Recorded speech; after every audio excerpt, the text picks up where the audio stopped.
An axe swings at Astrid's head in a frozen forest, and she cannot cast the shield that would save her. 6 years ago, her magic deflected an arrow into her father's throat. Now her body locks up whenever someone tries to kill her, and someone is always trying to kill her. She's a witch princess who can't fight, being sent to duel the heir of a dragon, riding dynasty for control of the only energy source keeping two kingdoms alive. But the person she's supposed to kill in 7 weeks is a knife-throwing street performer who just found out she's the king's illegitimate daughter, and neither of them asked for this. And note, that's how Bloodbound begins 6 weeks before the duel, with both women already trapped in a system neither chose. The duel isn't a metaphor, it's a magical contract written in blood, and the contract contains a loophole no one wants the heirs to read. What follows is a conspiracy that recontextualizes every chapter you've already read. The heart they're fighting over was stolen from another world, and their kingdoms are dying because it's gone. This is the first book in the Cursed Covenant trilogy, and by the time the duel arrives, the real question isn't who wins, it's whether either of them will figure out who wrote the rules before the cage locks. Episode 1: Assassination in the Snow to Dance and the Queen's Revelation. Astrid looks up from her grimoire, and an axe is swinging directly at her head. 6 years since the last attempt on her life, but her body remembers before her mind can name the threat. She throws herself sideways. The blade sinks into the spruce tree exactly where her neck had been a heartbeat ago. She staggers, boots snagging on the uneven forest floor, and swallows the yell crawling up her throat. The assassin yanks at the hatchet. It stays stuck. Astrid's eyes cut to her pack. Her vials are in there, the potions that could melt skin from bone, but the pack lies at the base of the very tree the man is now wrenching his weapon from. He follows her gaze. Without a word, he picks up the pack and hurls it into the frostbitten undergrowth. This is the part where Astrid should cast. She knows the spell. Forswear a shield that could deflect the next swing. She's practiced it 1,000 times in her cabin, in the quiet, alone. But now, with an axe-wielding stranger closing in and snow soaking through her leggings, the words turn to ash in her mouth. Her father's face flickers behind her eyes. The arrow, the deflected shield, the blood, she cannot cast. The assassin lunges. Astrid scrambles backward, twisting her ankle deeper into a root. He raises the axe for a killing blow, and she knows with cold, flat certainty that she is going to die in this frozen forest, 7 weeks before her duel, without ever having cast a single defensive spell in real combat. Then a white blur slams into the man's chest. Quincy, Jessa's fox familiar, sinks his teeth into the assassin's forearm, and the axe goes wide. A moment later, Jessa herself barrels through the undergrowth, a hunting knife in her hand. The fight is short, brutal, and ends with the assassin face down in the snow and Jessa kneeling beside Astrid, already pulling a healing vial from her own belt. "Don't move," Jessa says. Her hands are shaking, your ankle's swelling, and you're bleeding here and here. Astrid hadn't noticed the cuts. She stares at the dead man while Jessa works. "How did he find me?" "The tunnels." Jessa's voice is tight. "He came through the hidden tunnels. Someone knew the Queen's route. The Queen's route. The same tunnels Astrid's mother uses to move unseen between the mountain halls of Isfjell. A security leak, then. Someone inside." When Astrid finally limps back to the mountain, her mother is waiting. Queen Gwen of Arteria, white-haired and white-faced, stands in the great hall with a letter crumpled in her fist. She doesn't embrace her daughter. She looks at the blood on Astrid's tunic, at Jessa's strained expression, and says, "You leave for Vatra tomorrow." "Tomorrow?" Astrid's ankle throbs.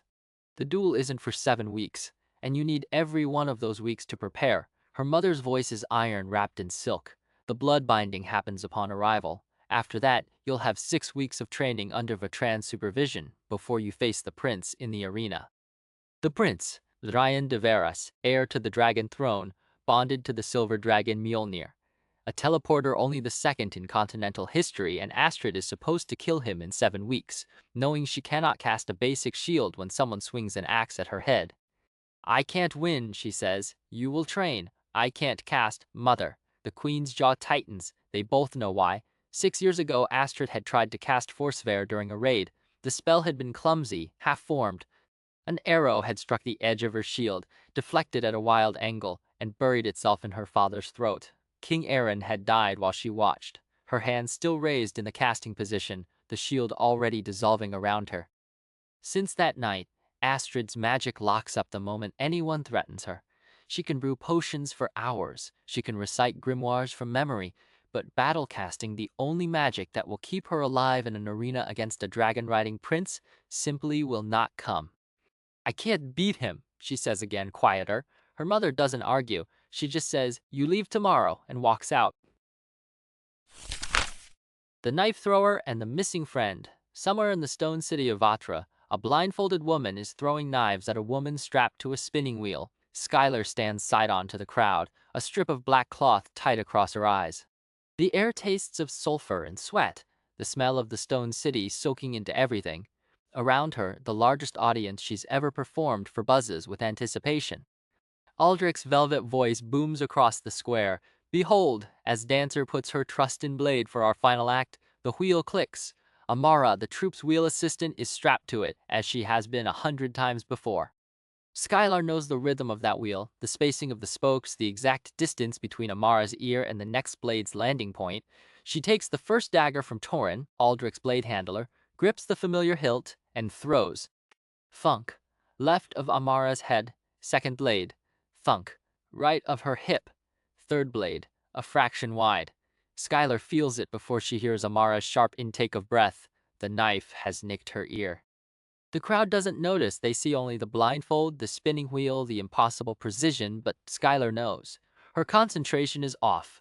Because Cam isn't here, she finishes the act, pulls off the blindfold, and scans the crowd while the punters toss copper bits into the hat Itzo is passing around.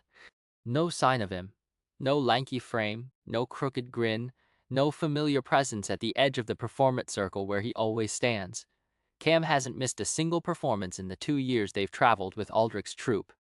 Has a projector blooded, like her, though his gift is sending images and sensations into other people's minds while hers is something she's never fully understood, something her mother told her to hide. She's heading toward Aldrich's tent when she sees it, a poster pasted onto a crumbling stone pillar that might once have been a dragon perch. The paper is faded, the edges torn, but the words are clear.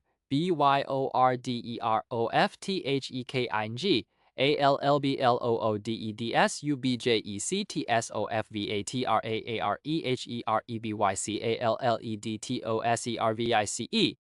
Prom REPO. Tutanat nu MUSTERAT TALROKCHAM PIONSWILLBESELE CTEDFORTHEGLOROFTHEREALM. Conscription. The king is drafting blooded into his army, and Cam, gentle, anxious Cam, who once projected a field of wildflowers into Skylar's mind just to make her smile, Cam is missing. Skylar rips the poster from the pillar and walks straight to Aldrich's tent. "I'll burn this city down." Aldrich is shrugging out of his waistcoat when Skylar slams the poster onto his desk, a wooden desk, almost impossible to come by in Vatra, and therefore obscenely expensive. Doesn't look at the paper. He takes a bag of coin from his pocket and drops it beside his dragonglass sculpture. "Did you know about this?" Skylar demands. Finally, Aldrich glances down. His illusion is shifting hair more brown than red now, eyes a lighter shade of blue. She's wondered, more than once, what he really looks like behind his many masks. Of course I knew about it. The whole Iraq-damned country knows about it. This isn't new. Sugarplum, where have you been? Cam is gone. Aldrich slumps into his chair. That's all you have to say? Has been missing since yesterday. His last projection to me was... She stops. She won't describe it to him, the jumble of fear Cam had pushed into her mind, the fragmentary images of stone walls and torchlight, the overwhelming sense of wrongness. Spoke with. "Has been taken. Conscripted, or worse. And what would you like me to do about it?" Aldrich's voice has gone flat. "March up to the castle and demand the king release one random projector?" "The conscription is legal, Skylar. The king's law. If Cam's been taken, he's gone. Then I'll find him myself." "No." Aldrich leans forward. "You'll stay with the troupe, do your performances, and keep your head down." That's what Cam would want. That's what I want. I took you in when you had nothing. You took me in because I could throw knives and draw a crowd. Skylar's hand slides to her pocket, where her mother's pin rests against her thigh. A simple hairpin, bronze and worn smooth, but the tip is sharpened to a needlepoint. Her mother pressed it into her palm 10 years ago, bleeding from a Drekkie blade, and said, "Run, Skylar. Run and don't look back. I've paid you back 10 times over," Skylar says. "I don't owe you anything. I'm trying to protect you." "Protect me?" She laughs, and there's nothing warm in it. "You've never protected anyone but yourself. You don't want me to find Cam because it might draw attention to the troop, to your operation, to whatever shady deals you're running on the side. This isn't about my safety. It's about your profit." Aldrich's eyes narrow. "Be careful, Sugar Plum." "No." She pulls the pin from her pocket, holds it loosely at her side, not a threat exactly, but a reminder. "I'm going to find Cam. He'll burn this city to the ground if I have to. And if you try to stop me, it'll start with this tent." She walks out before he can answer. Behind her, she hears the creak of his chair, the sharp exhale of breath. He doesn't follow. Outside, the sky is bruising toward dusk. Somewhere in this city of stone and dragons, Cam is being held afraid, alone, probably wondering why Skylar hasn't found him yet. She's going to find him. She's going to get him out. And if anyone tries to stop her, they'll learn what her mother taught her before the Drekkie cut her down. You are not blooded, Skylar. You are something else. And one day, when you're ready, you'll understand what that means. She hasn't understood yet, but she's starting to think she might need to. The Queen's Wrath and the Secret Familiar. The next morning, Astrid avoids her mother for as long as she can. She locks herself in her cabin, pores over her grimoire, and pretends she doesn't hear the knocking. But eventually, Queen Gwen corners her in the solar, and the lecture begins. "You were reckless," her mother says, "wandering into the forest alone, knowing there are assassins who know our tunnels. You could have been killed before you ever set foot in Vatra. Maybe that would be easier." Astrid doesn't mean to say it, but the words come out anyway. "At least then I wouldn't have to face the prince and his dragon." Enough. Gwen's voice cracks like ice. "You are the heir to Archeria. You will face this duel with whatever strength you have, and you will not give up before it begins." "What strength?" Astrid's voice rises. "I can't cast, Mother.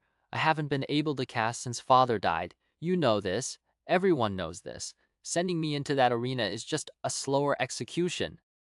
The Queen's face goes very still. When she speaks again, her voice is low. "The blood binding will protect you until the duel. It ties your life to the prince's. If you die before the arena, he dies too.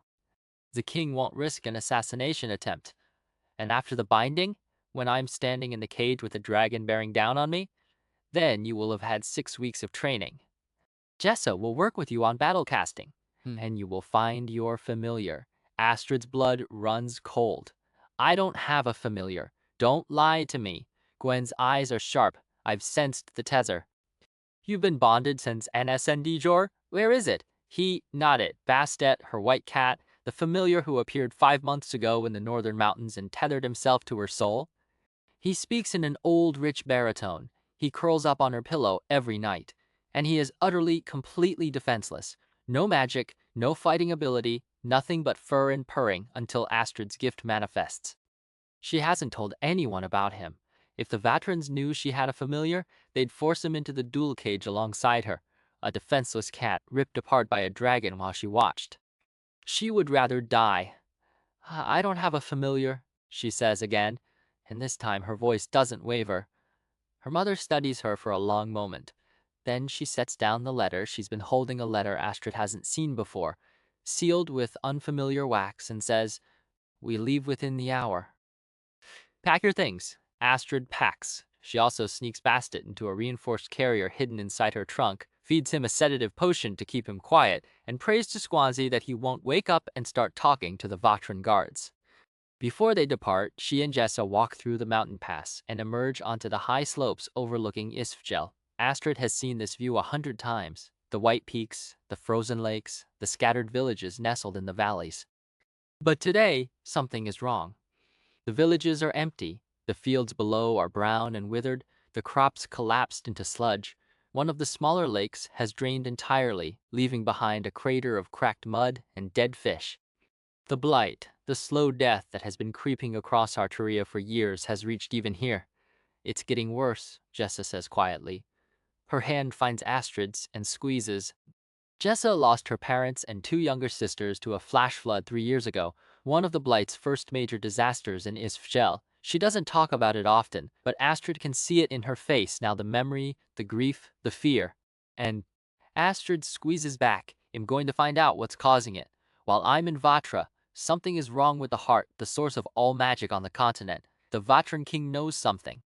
I'm going to learn what it is. You're going to be preparing for a duel. I can do both. Astrid looks at the dead fields, the empty villages, the scarred earth. I might die in that arena, Jess. But before I do, I'm going to find out why my people are dying too. The troop left behind. Skylar doesn't leave immediately. She's not stupid. Aldrich has resources, contacts, information she needs. So she bargains. One more performance, she tells him. A big one. Tightrope, juggling, the full spectacle. In exchange, you tell me everything you know about where they're taking the conscripts. Aldrich agrees. Of course he does. The performance will draw the biggest crowd of the season, and Aldrich never says no to profit.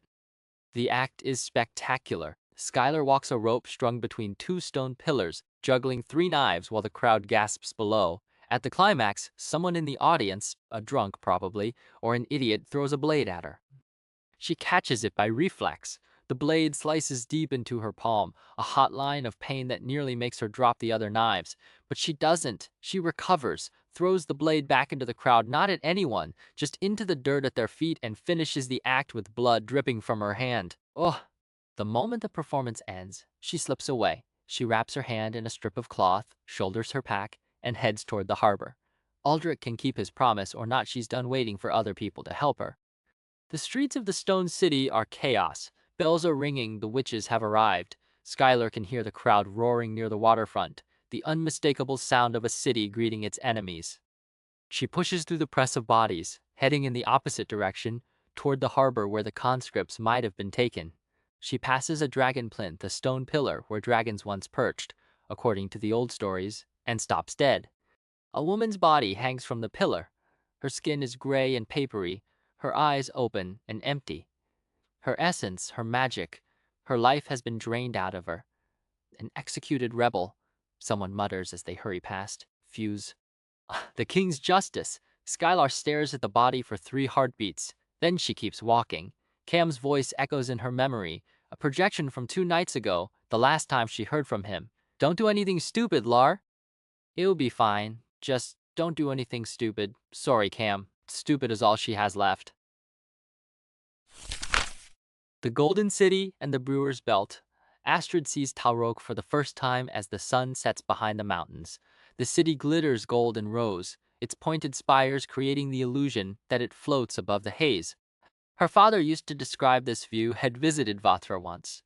Before the war, before the blight, before everything went wrong. She thinks of him and feels the familiar ache in her chest, the one that never quite goes away. Jessa interrupts her thoughts by dumping an armful of fabric onto her bunk. Vatran armor, put it on. The armor is surprisingly practical reinforced leather with hidden pockets for vials, dyed a deep blue that Jessa says is the color of House Artemia. But the real gift is the belt, a brewer's belt, custom made. Thick leather with magically reinforced pockets that prevent vial breakage, the buckle bearing the winged panther sigil of her house. Astrid loads it immediately with a healing remedy, an antidote, a hallucinogen called the Trip, and her most precious possession, Masking Mist, a potion that conceals movement and sound. You'll have an additional guard in Vatra, Jessa says as she helps Astrid adjust the belt. Fionn has an arborea plant magic. His familiar is a hawk, has been assigned to you specifically. And great, another person to watch me die. Astrid, I know, I'm sorry, I'm trying. Jessa's hand rests on her shoulder. Try harder, you're not dead yet. The welcome in the Stone City is everything Astrid feared. The crowd on the embankment doesn't cheer, they jeer. Signs wave above the sea of faces. Nomore, Monarchyno, Moretyanny. Republicans, Jessa mutters. And Astrid remembers what she learned in her history lessons. Vatra's common people have been trying to overthrow the Dragon King for generations. Then the dragons appear. King Aaron, no, King Zachary, she corrects herself. The Vatran king, whose name she keeps confusing with her dead father's, swoops down on a massive thunder dragon, its scales crackling with lightning. Beside him, a silver dragon banks sharply and lands on a stone perch overlooking the harbor. On its back sits a young man in dark armor, his eyes scanning the crowd with the cold precision of a predator. Prince Zarian. Astrid can't breathe. The prince is not what she expected. He's young, maybe a year or two older than her, with storm cloud gray eyes and a face that belongs on a coin. But it's the dragon that freezes her in place, Mjolnir, the silver celestial, whose roar can shatter stone and whose presence makes the air feel thick and electric. The crowd pelts their boat with stones. They bounce harmlessly off the magical barrier surrounding the vessel, but the intent is clear. Astrid's chest tightens. Her vision narrows. She can't get enough air into her lungs, can't make her voice work, can't do anything except stand there while the world tilts and spins. Queen Gwen raises her hands toward the crowd. "I will teach them," she says, her voice carrying across the water, "what happens when they attack my daughter." The Porter and the Silver Dragon. Skylar reaches the harbor just as the dragon attack begins. She doesn't see the beginning, she's too far back in the crowd, but she hears the roar, feels the pressure wave that ripples through the air and makes her skull throb. People scream, people run. Skylar pushes against the tide, trying to get closer, trying to see what's happening. A man in the crowd makes a strange gesture with his hands. A pouch appears in his grip. It wasn't there a moment ago. A porter, he's just revealed himself, and the Dreki the King's dragon riding guard are already closing in. Skylar doesn't think. She runs toward him, toward the guards, toward the silver dragon that has just landed on the embankment, with a sound like a thunderclap. She's going to help him. She's going to... The dragon turns its massive head. Its eyes are violet, ancient, knowing. It studies her for a long, suspended moment, and Skylar feels something flicker in her chest, something that recognizes the beast and is recognized in return, and reconstantly. Then the dragon roars. The sound is a physical force slamming into her and throwing her backward. She hits the ground hard, her head ringing, her palms scraped raw. By the time she pushes herself up, the porter is being dragged away by the Dreki, and the prince is dismounting from the silver dragon with the easy grace of someone who has done it 1,000 times. Skylar runs. She doesn't stop until she's 3 streets away, her lungs burning, her head pounding with a headache that feels like it's trying to crack her skull open from the inside. She has never felt anything like that dragon's attention. It felt like being seen. Bastet revealed.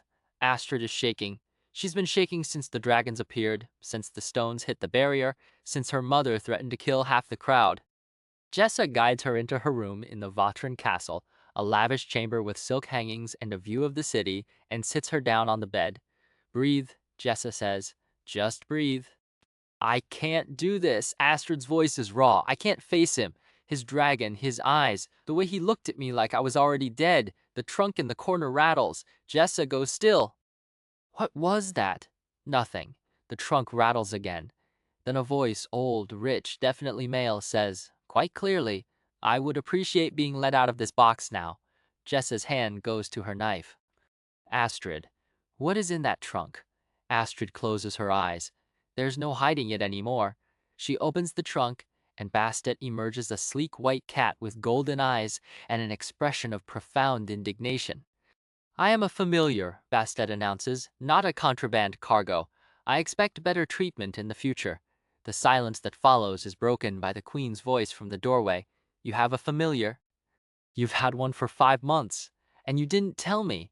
The hurt in her mother's voice is worse than any anger. Astrid can't look at her. "I was protecting him. If the Vatrans knew, they'd make him enter the arena with me." "He can't fight. He's defenseless until my gift manifests. He'd be killed before the duel even began. And you didn't trust me enough to tell me?" "I didn't trust anyone. I still don't." Astrid finally meets her mother's eyes. "I'm sorry, but I'm not sorry for protecting him." Gwen stares at her for a long moment. Then she turns and walks out, and the door closes behind her with a soft click that somehow feels louder than a slam. Living in the Vatable. The King's Justice. Later, after the tears, after the apologies, after Jessa has forgiven her and her mother has not, Astrid finds herself standing on a balcony overlooking the city with Jessa beside her. "I need to tell you something," Astrid says. "About Zarian." Jessa raises an eyebrow. "When I was researching the duel, I found something. Something about his past. I couldn't tell my mother because..." She trails off. I was protecting him too.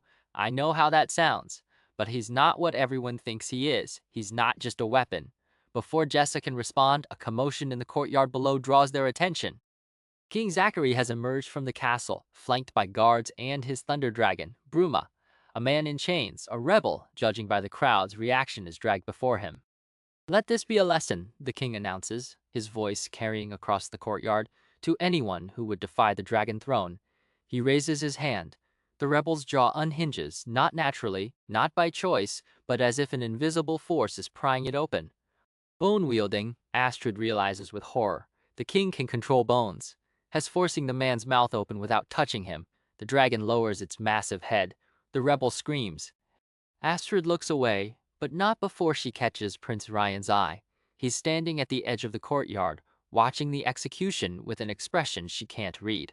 His storm gray eyes meet hers, and for a moment, neither of them looks away. Then the dragon feeds, and the screaming stops, and Astrid knows with absolute certainty that she has entered a kingdom where death is not just a threat, it's a spectacle. The castle and the prince's cold welcome. The Vatran castle is a monument to excess. Vitalas' magical energy drawn from the heart powers everything. The air conditioning that keeps the halls cool despite the volcanic heat outside, the torches that burn without fuel, the lifts that carry nobles between floors. Astrid's people are freezing in the blight, their crops failing, their lakes draining, and the Vatrans are using magic to chill their wine. It's obscene, Jessa mutters. It's deliberate, Astrid replies. The king wants us to see this. He wants us to know that he has power we can only dream of. Bastet, perched on her shoulder, makes a low sound of displeasure. I don't like this place. It smells of old blood. You can smell that? I'm a familiar. I can smell many things. A pause. I can also tell that someone is following us. Astrid turns. Prince Zion is standing 3 feet behind her, and she didn't hear him approach. His silver eyes are bright as knives, his expression unreadable. Princess Astrid, he says. His voice is cold. Welcome to Vatra. Try not to die before the duel. It would be terribly inconvenient. He walks away before she can respond. Aldrich's betrayal. Skylar follows Aldrich's lead to a tavern near the harbor. She doesn't trust him. She's never really trusted him, but he's the only source of information she has. The tavern is dim and crowded, full of dock workers and off-duty guards. She slips into a corner booth and orders ale she doesn't drink, watching the room. A woman in a blue cloak is talking to someone in the shadows. A's. Skylar strains to hear over the noise and catches fragments. Conscripts, the southern route. Camps. She also hears something else from a table of men nearby, a rumor about a lunar dragon spotted in southern Vatra. A dragon that no royal rider has claimed. A dragon that, according to legend, belongs to no dynasty. The woman in blue rises and leaves. Skylar follows. The ambush is quick and professional. Yay! A hand clamps over her mouth. A spell freezes her muscles mid-step. And when she's dragged into an alley and forced to her knees, Aldrich is waiting for her. Everyone has a price, he says, almost apologetically. Yours was quite high, actually. The Queen's people were very generous. Skylar tries to speak, but her jaw won't move. A sweet liquid is poured down her throat, poison, or a sedative. She can't tell, and the world dissolves into darkness. Her last conscious thought is of Cam, and her mother's pin, still hidden in her pocket, the one thing Aldrich's buyers didn't find. The feast and the forced dance. Astrid forces herself to attend the welcome feast. Her mother stays in her rooms. Some political power play that Astrid doesn't fully understand, but Astrid can't afford to look weak. She wears a blue halter-neck jumpsuit that matches Jess's outfit, straps on her brewer's belt, and enters the ballroom with her head held high. The room is obscenely beautiful, tapestries depicting dragon battles, tables laden with food, nobles in jeweled silks. The king and queen sit on a raised dais, and the prince is watching her. Zryan wears a dark blue brocade jacket with silver embroidery, the colors of House Artemia. It feels like a message, though Astrid can't decipher it. Their eyes meet across the room, and something electric passes between them, fear, maybe, or defiance, or something more complicated. Then the king announces that the heirs must open the dance floor together. It's an old custom, revived for the occasion, and Astrid's blood runs cold. She's not bloodbound yet. If Zryan wanted to kill her right now, nothing would stop him. But he doesn't kill her. He teleports across the room to stand before her, the second teleporter in continental history, and takes her hand with the careful neutrality of someone handling a venomous snake. Try to relax, he whispers as they dance. It's like dancing with a plank of wood. Try not to be an insufferable bastard, she whispers back. It's like dancing with a trained monkey. His lips twitch, almost a smile. Then the dance becomes something else, faster, sharper, full of spins and footwork that Astrid barely keeps up with. She stamps on his toes. He lifts and spins her. And then, abruptly, he stops. His eyes are fixed on her mouth. The moment stretches. Neither of them moves. And then Zarian steps back, his expression shuddering, and walks away without a word. Astrid stands alone on the dance floor, her heart pounding, completely unable to process what just happened. She doesn't have time to process it. The ballroom doors burst open, and Queen Gwen strides in, dragging a bound woman behind her. The woman has bronze-red hair with gold ends, and she's wearing the remnants of traveling clothes. Gwen throws her at the king's feet. "Allow me," the Queen of Archeria announces to the stunned ballroom, "to introduce you to your firstborn child." The silence is absolute. Lope. Here revealed. Skylar wakes to chaos. She's still bound, still groggy from whatever they drugged her with, but she's no longer in an alley. She's in a ballroom, a royal ballroom. By the look of it, and a white-haired woman is standing over her, declaring to everyone present that she is the king's daughter. "Your Majesty," the woman is saying, "I tested her blood myself. She is your firstborn, the true heir to the dragon throne, the child you tried to have killed 10 years ago. The child whose mother you had murdered by your own Dreki." Skylar's mind goes blank. Her mother, the Dreki, the night she watched her mother bleed out in the snow, pressing the hairpin into Skylar's hand and telling her to run. "Run, Skylar, run, and don't look back." The king's face is a mask of fury. "Kill her," he orders, but the Witch Queen raises a hand. "If she dies, I will take control of the heart. Your kingdom will lose its magic. Your dragons will fall from the sky." Skylar doesn't wait to hear the king's response. She's already working at her bonds, already cataloging exits, already reaching for the pin hidden in her sleeve. She doesn't know if she's a princess. She doesn't know if the Witch Queen's claims are true. But she knows one thing with absolute certainty. She is not going to die here. The world has just tilted on its axis, and everything she thought she knew about herself, her mother, her power, her place in this kingdom of blood and dragons is about to be rewritten. Episode 2. Witch Queen reveals Skylar as king's illegitimate heir to Zarian, saves Astrid and Bastet. The Witch Queen's words still hang in the air like smoke after an explosion. "Allow me to introduce you to your firstborn child." Skylar pushes herself to her feet on the marble floor, her bound wrists aching, her head still swimming with the dregs of whatever potion they forced down her throat in that alley. She's in a ballroom, a royal ballroom, hung with tapestries and blazing with torchlight, and hundreds of nobles in jewel-toned silks are staring at her, as if she's a feral animal that has wandered in from the storm. On the dais, the royal family sits as one united front. King Zachary, gray-bearded and broad-shouldered, his hand frozen halfway to his wineglass. Queen Ottilie, dark-haired and sharp-featured, her expression unreadable as carved stone. And Prince Zarian's storm-cloud eyes, silver-bright, watching Skylar with an intensity that makes her skin prickle. "I'm not sure what you're implying here, Gugwin," the king says, his voice carrying the easy authority of a man who has never been publicly contradicted. "But, oh, I think it's perfectly clear what I'm implying, your majesty." The white-haired woman, Queen Gwen of Archeria, Skylar understands now. The Witch Queen herself manages to make the honorific sound like an insult. "I tested her blood myself. She carries the de Veras lineage. She is your firstborn, the child you tried to have killed 10 years ago, the child whose mother you had murdered by your own Dreki." Skylar's chest goes tight. 10 years ago, the snow, the cottage, her mother's blood spreading across the floorboards while the Dreki commander stood over her, blade still wet. Her mother pressing the hairpin into 10-year-old Skylar's hand, her voice a desperate rasp. "Run, Skylar, run, and don't look back. You're lying."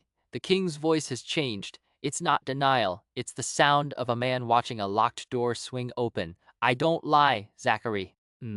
"I never have. That was always your specialty." Gwen gestures at Skylar without looking at her. "I had my people track her down. Took months. Cost a fortune in bribes to find the right traveling troupe. But here she is. Your blood, your heir. The king rises. His face has gone the color of old brick. Everyone out. Now. The nobles scatter. Skylar watches them go, cataloging exits, main doors, servants' passage to the left, the gaping hole in the ceiling that must be for dragons.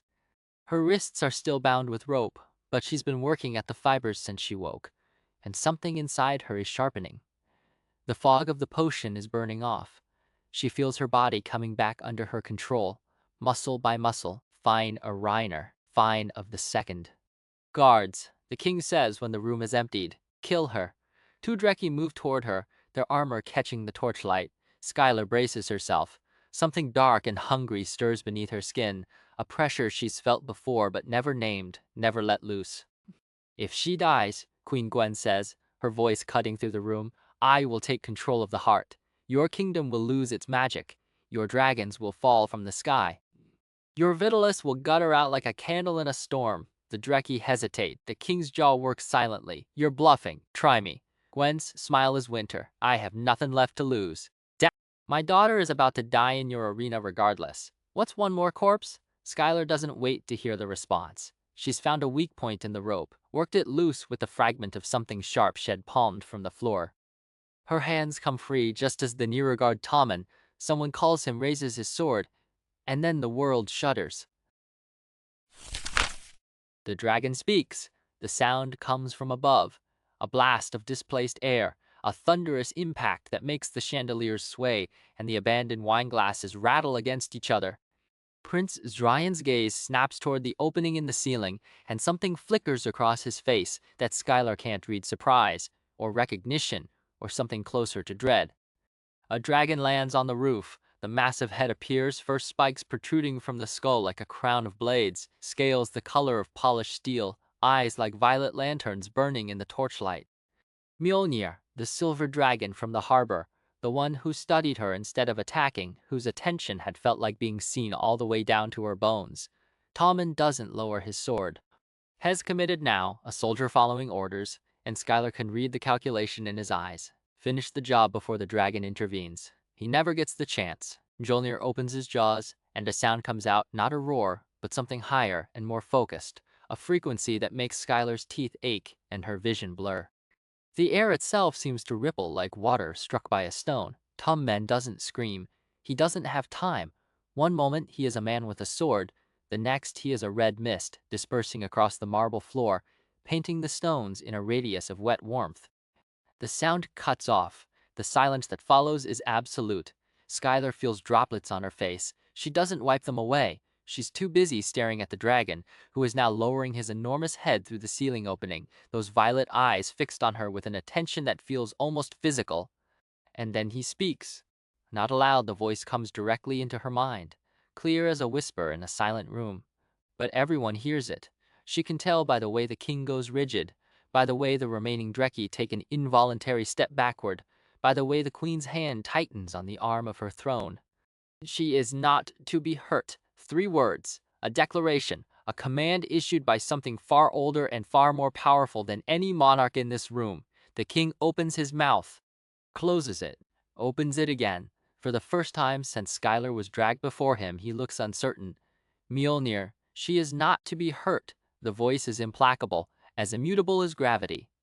The matter will be decided by the Covenant. The king's expression cycles through fury, calculation, and something that looks almost like fear before settling into a mask of chilly control, lemurnin with Beandasis. Fine. The custodian will examine the Covenant. We will determine if this woman's claim has merit. He turns to a guard. Bring him. And in the meantime, the queen says, her voice cool as lake water, the girl will be escorted to appropriate quarters. Axel, a young man, steps forward from the shadows near the dais. He's broad-shouldered, dark-haired, with eyes that assess Skylar with the clinical detachment of a butcher examining livestock. He wears no guard's uniform, but he moves like someone trained to violence. Escort our guest to the north wing, the queen continues. Ensure she doesn't wander. Axel inclines his head. When he reaches Skylar, he doesn't touch her, just stands close enough that she can feel the heat radiating from his body, close enough that the possibility of escape narrows to nothing.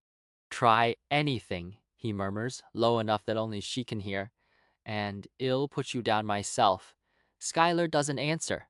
As she's led from the ballroom, she slips her hand into the remnants of the rope still tangled around one wrist, palming a shard of Tommen's shattered sword that Shed scooped from the floor. It's no longer than her finger, but it's sharp, and it's hers, and no one saw her take it. Mjolnir's violet eyes follow her until she's through the doors. She is not safe. She is not free. But she is alive, and she has a blade, and somewhere in this city Cam is waiting for her to find him.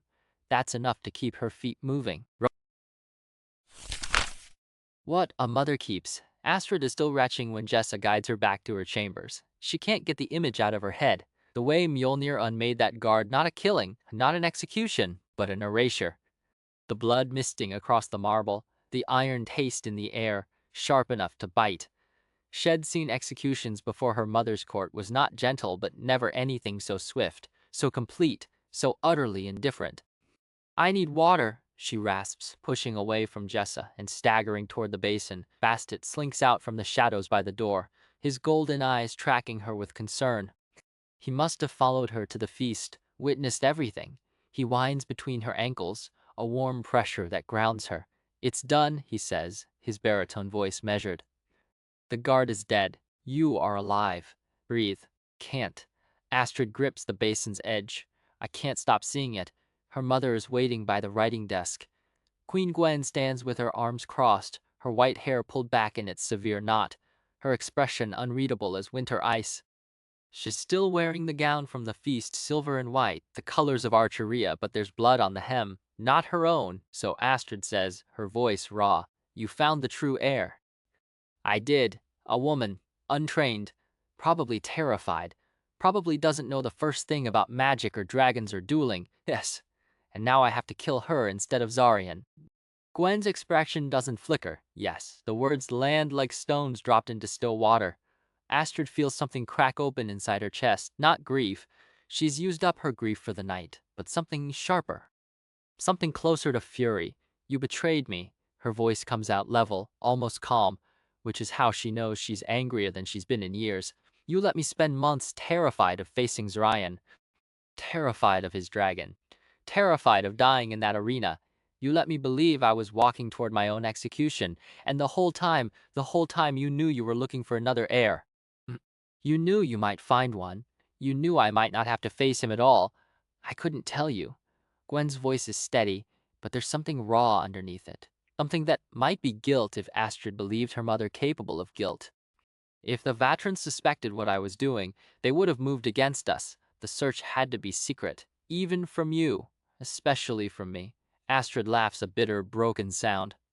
Because I might have let something slip. Because I'm not good enough at keeping secrets. Because I'm soft. Isn't that what you've always said?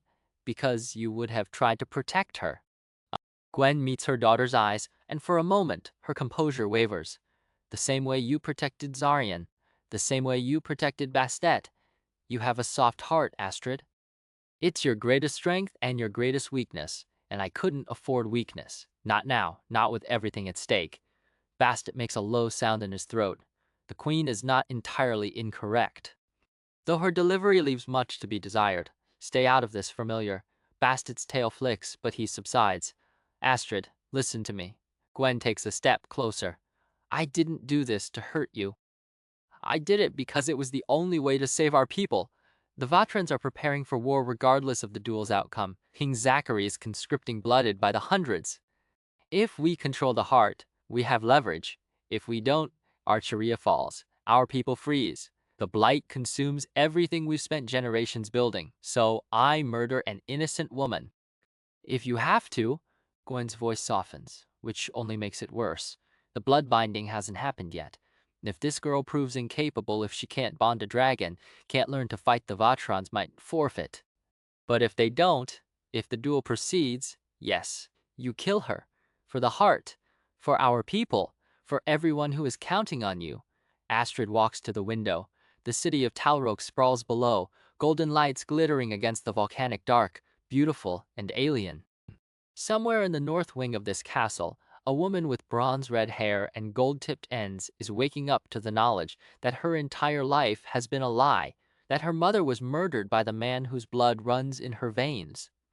that she's been conscripted into a duel she didn't choose, against an enemy she's never met. What's her name? Skylar. Gwen pauses. Skylar de Veras, though she doesn't know the surname yet. The Covenant hasn't confirmed it. Astrid presses her forehead against the cool glass. I need to meet her. Absolutely not. It's too dangerous. The blood binding is tomorrow. After that, you'll have 6 weeks to prepare. Until then, you stay away from her. Astrid doesn't argue. She's learned over years of being her mother's daughter when a battle can be won and when it's better to withdraw and find another route. But as she watches the city lights flicker below, she makes a silent promise to herself. She will meet Skylar de Veras. She will look into the eyes of the woman she's supposed to kill, and she will decide, for herself, what kind of monster she's willing to become. She thinks of the way Zarian looked at her during the dance, his eyes on her mouth, his hands on her waist, that long suspended moment before he stepped back and walked away. She thinks of the way her heart had pounded. She thinks of the cold that settled into her bones when he left. None of this is simple anymore. Maybe it never was. Hovenant's proof. The next morning, Skylar is dragged from her room, a lavish prison in the North Wing, with guards at every exit, and brought before the royal court. The custodian is an ancient man with trembling hands and a leather-bound book the size of a small altar. The Covenant, he explains in a voice like dry leaves skittering across stone, is the magical record of the de Veras bloodline. Every heir's name appears in its pages, written in ink that gleams and holds. Every pretender's name fades. Write your name. The king commands Ryan. The prince steps forward, his face unreadable. He takes the quill and scratches his name across the page. For a moment, the ink shines wet and dark. Then it dims and fades, and the parchment is blank again, as if had never touched it. The custodian's hands tremble harder. The Covenant does not recognize Prince Ryan as the true heir. Then, impossible, the queen says, but her voice has lost its cold certainty. Write her name, the king says, pointing at Skylar. She sets her jaw. She's been bought and sold, drugged and bound, stripped of her mother's pin by a man who looked at her like she was cargo. She will not give them this. No, the king's face darkens. I could break every bone in your body right now. I could do it one by one, joint by joint, until you beg me to stop. Then do it. Skylar's voice is steady, though her heart is slamming against her ribs. I've been beaten before. I've been hungry and cold and hunted. You think broken bones will make me dance for you? The queen leans forward, her dark eyes glittering. We don't need to break her. We have an influencer. A man steps forward, Heron, pale and thin, with eyes that don't seem to catch the light quite right. Skylar feels something press against the edges of her mind, a pressure like fingers probing a wound. She tries to resist, to throw up walls the way she's taught herself over years of surviving on the streets, but the compulsion slides past her defenses like water through cracked stone. Your name, Heron says. The words are torn from her throat before she can stop them. Skylar. Skylar de Veras. She hates the way the surname feels in her mouth, foreign and heavy, a chain she never asked to wear. For Kala. But the queen smiles, and the custodian writes, and the ink gleams on the page and stays gleaming. The Covenant has accepted her. She is the true heir. Take the princess to her quarters, the queen says, and the word princess lands like a slap. Axel locks her in her room guards at the door, a shifter named Simone and a projector named Jason in the corridor, and tells her she has 6 weeks after the blood binding to learn to kill a witch. 6 weeks to prepare for a duel to the death. 6 weeks before the cage locks and only one of them walks out. If she refuses the duel, the Covenant's magic will kill her itself, retracting from her body, Axel explains with clinical detachment, like blood draining from a wound. There is no escape. There is no choice. Skylar sits on the edge of her bed and stares at the locked door and thinks about Cam. Somewhere in this kingdom has been conscripted into the king's army. Somewhere he might still be alive. The only way to find him is to stay here, inside this castle, and search. She decides to hate Axel. It's simpler than being afraid of him. She decides to escape before the blood-binding ceremony, to pick the lock with her mother's pin, the one thing Aldrich Spires didn't find, still hidden in the seam of her traveling clothes, and run. She doesn't succeed, but she tries. The empty shelf. That same night, while Skylar tested her door in the north wing, Astrid gathered valerian root from the castle gardens at dusk and started toward the royal library with a vial of masking mist in her belt. The empty shelved. The Vatra Library is a cathedral of knowledge, 3 stories of shelves spiraling upward toward a domed ceiling painted with constellations she doesn't recognize. She bypasses the main reading rooms and takes a narrow staircase to the restricted section, where a single guard slumps at his post, breathing shallowly, his eyes half-lidded. The masking mist, deployed through the keyhole 10 minutes earlier, has done its work. She finds the section labeled "The Heart" in gold leaf. The shelves are empty, not just empty scoured. Every book, every scroll, every map and diagram and treatise on the source of all magic on the continent, gone. The dust patterns suggest it was recent weeks, not months. The Vatrans don't just protect their secrets, they erase them. Frustrated and increasingly uneasy, Astrid wanders deeper into the library, past dragon genealogies and royal histories, until she comes to a gallery hung with ancient tapestries. One stops her cold, the Battle of Sarkhan. It depicts King Nix Nachstern, her ancestor, the first witch king standing triumphant over a battlefield littered with bodies. His hand is raised in victory, his eyes fierce. And on his forehead, woven in faded golden thread, is a mate mark. A perfect semicircle, the kind of mark that appears only when 2 souls are bound together by magic deeper than marriage, deeper than blood. Astrid has read every history of Nyx's reign that exists in Arturia. Not one of them mentions a mate mark. The official records say Nyx and Eloria, the first dragon queen of Vatra, were mortal enemies whose war nearly destroyed the continent. The tapestry tells a different story. I was wondering when you'd find your way here. Astrid spins. Prince Ryan is standing 3 feet behind her, and she didn't hear him approach. His silver eyes are bright as knife blades in the dim gallery light, his body loose and ready. This explains what's wrong with the guard, Zryan said, nodding toward the staircase. You're full of surprises, princess. I could say the same. Astrid's hand drops to her brewer's belt, where the vial of the trip rests in its reinforced pocket. Are you going to kill me? Zryan considers this for a long moment. Not tonight. He steps closer, and Astrid forces herself to hold her ground. He's taller than she remembered, or maybe he just carries himself differently here, in his own territory, with the shadows catching the angles of his face. The duel is off, he says. You know that by now. My sister, he pauses on the word, as if testing its weight. My sister will face you in the arena instead, so I have no reason to kill you tonight. But you still want to. I still need you to die.